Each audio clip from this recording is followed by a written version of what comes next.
एकदा सिंहाने जंगलात जाहीर केलं, जो कोणी मला हरवेल तोच आजपासून या जंगलाचा राजा.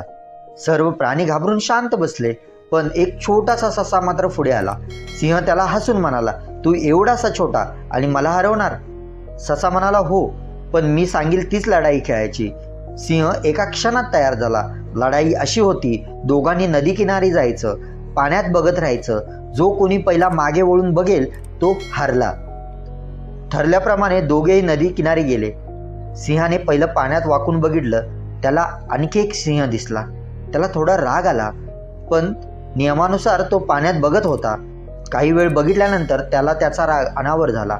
सिंहाने मोठ्याने गर्जना केली आणि त्याने पाण्यात उडी घेतली.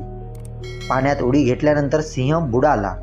ससा मात्र हसून म्हणाला, जर बुद्धीने लढलो तर बलवानालाही हरवता येते. ही छोटीशी गोष्ट आपल्याला खूप छान संदेश देऊन जाते.